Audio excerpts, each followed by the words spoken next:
Ousar e Saber. Sejam bem-vindos ao canal Saber Filosofando. Eu sou o professor Xavier e na aula de hoje nós iremos ver genealogia dos valores morais no pensamento de Nietzsche. Essa temática é uma temática um tanto complexa, no entanto, eu irei procurar criar uma metodologia a fim de que possamos nos aproximarmos das ideias de Nietzsche no que tange o entendimento de como os valores morais eles foram construídos. Na concepção de Nietzsche, os valores morais bem e mal, bom e mal, foram construídos a partir de uma relação social. Nesse sentido, os valores morais eles são humanos.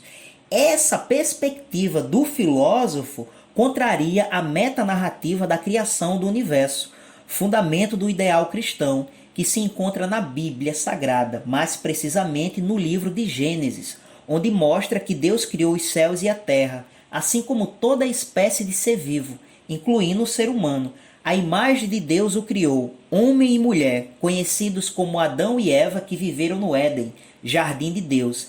Este Deus também criou os anjos, e dentre eles havia um que se destacava por seu modelo da perfeição, pertencente a uma alta classe de seres celestiais, os querubins, cheio de beleza e poder, aludido pelo profeta Isaías como estrela da manhã, e pelo profeta Ezequiel como aquele que era o modelo da perfeição, cheio de sabedoria e perfeito em formosura, e estava no Éden, jardim de Deus, e era perfeito nos seus caminhos, desde o dia em que foi criado. Mas certa vez, devido sua formosura, tornou-se orgulhoso, corrompendo a sua sabedoria, e assim se achou iniquidade em seu coração, passando a pensar da seguinte forma: subirei ao céu, exaltarei o meu trono acima das estrelas e me assentarei no monte da congregação. Subirei acima das mais altas nuvens e serei semelhante ao Altíssimo.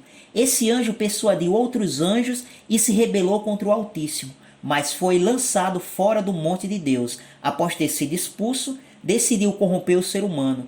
Em forma de serpente, apareceu no Éden e iniciou um diálogo com a mulher. É verdade que Deus disse: não comam do fruto de nenhuma árvore do jardim? Do fruto das árvores do jardim podemos comer, mas do fruto da árvore que está no meio do jardim, Deus disse: vocês não devem comer dele, nem tocar nele, para que não venham a morrer. É certo que vocês não morrerão, porque Deus saberá que, no dia em que dele comerem, os olhos de vocês se abrirão e, como Deus, vocês serão conhecedores do bem e do mal. Após ouvir as palavras da serpente, a mulher comeu o fruto. Deu também a Adão e ele comeu.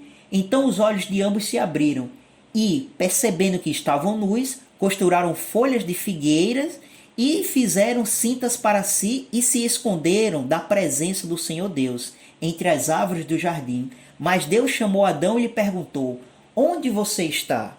Ouvi a tua voz no jardim, e porque estava nu, tive medo e me escondi. Quem lhe disse que você estava nu? Você comeu da árvore da qual ordenei que não comesse? A mulher que me deste para estar comigo, ela me deu da árvore e eu comi. Após ter falado com Adão, Deus perguntou à mulher: que é isso que você fez? A serpente me enganou e eu comi. Por desobedecerem a Deus, Adão e Eva ficaram sujos pelo pecado e impedidos de viverem eternamente, e foram expulsos do jardim do Éden e passaram a viver na terra. A terra, por sua vez, ficou condenada e a humanidade maculada pelo pecado. Mas Deus então mandou seu Filho unigênito, Jesus Cristo, a fim de que todo aquele que acreditasse que ele era o Filho de Deus e se arrependesse dos seus pecados, ganhasse então a vida eterna sob a promessa de que chegará um dia que tudo será restituído, pois nascerá uma nova humanidade. Essa metanarrativa da criação do universo é a genealogia do ideal cristão. Ela nos mostra que os valores bem e mal não são frutos humanos. Todavia, Nietzsche desconsiderou essa explicação e por isso enxergou a necessidade de uma crítica e discussão dos valores morais, de suas condições e o meio ambiente em que nasceram, em que se desenvolveram e deformaram. E devido a esta necessidade, indagou a si mesmo com as seguintes palavras: qual é, segundo a etimologia, o sentido da palavra bom nas diversas línguas?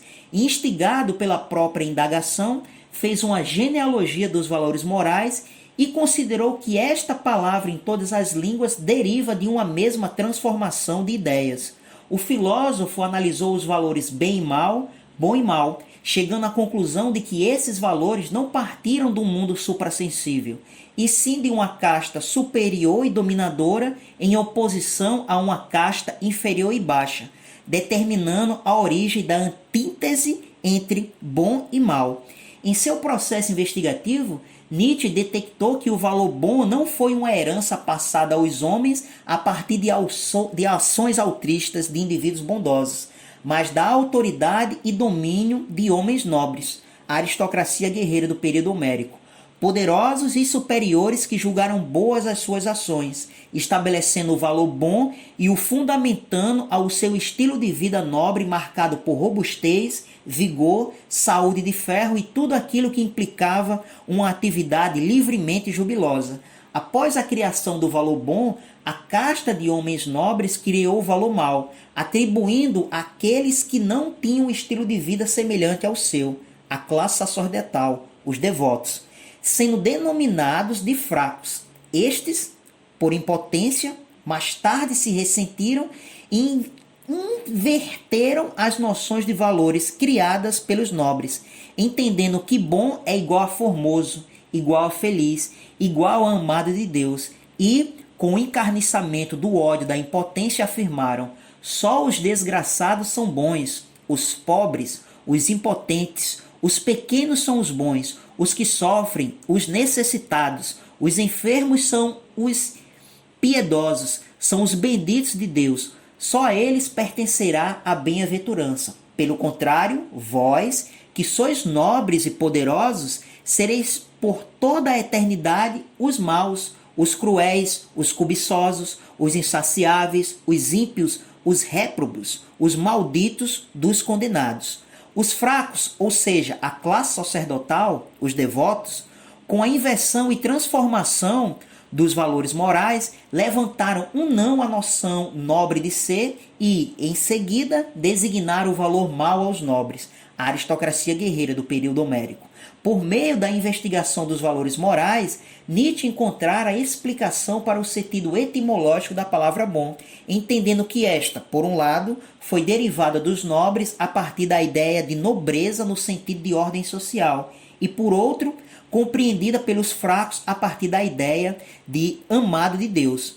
Cabe destacar que os nobres se denominavam nobres devido ao fato do seu estímulo ser pautado na valoração que estes tinham em si mesmos, a saber, a autoafirmação da qualidade de homens vigorosos, robustos e completos, cheios de vida e paixão em sua existência por estarem convictos de que é o próprio bom que diz o que é bom, que toma para si a tarefa de valorar o mundo pelo sim e o não de seu paladar.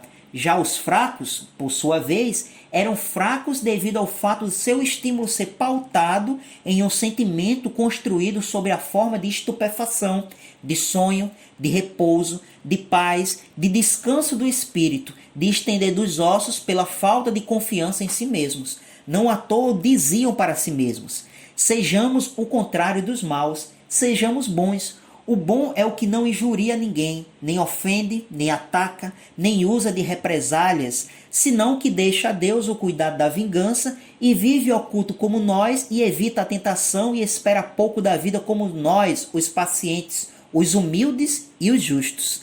A partir da análise genealógica, Nietzsche descobriu que, em toda a parte, a ideia de distinção, de nobreza, no sentido de ordem social, é a ideia mãe de onde nasce e desenvolve necessariamente a ideia do bom, no sentido de distinto quanto à alma, e a ideia de nobre, no sentido de privilegiado quanto à alma.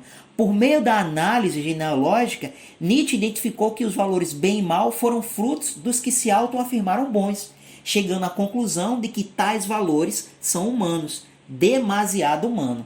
Ou seja, ao contrário do que pensa, ou mais precisamente de como apresenta a metanarrativa, que mostra que os valores bem e mal não são uma construção puramente humana, Nietzsche, a partir da sua genealogia dos valores morais, ele percebe que a criação do valor bom e do valor mal foi uma criação que partiu de uma determinada classe.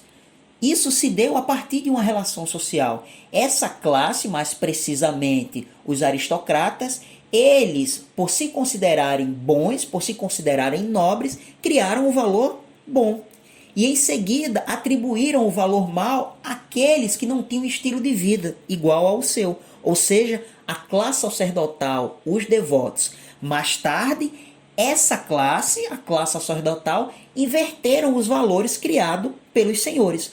Por acreditarem que eles eram justos, os amados de Deus, eles atribuíram o valor a si mesmos. E olhando para os aristocratas, intuíram que os aristocratas eram maus, por serem demasiadamente voltados para as paixões, né, do mundo. E nesse sentido atribuíram o valor mau a os aristocratas. É dessa forma que Nietzsche entende como os valores bem e mal, eles foram criados a partir de uma relação social. Eu fico por aqui e nos encontramos nas nossas próximas aulas. Até breve.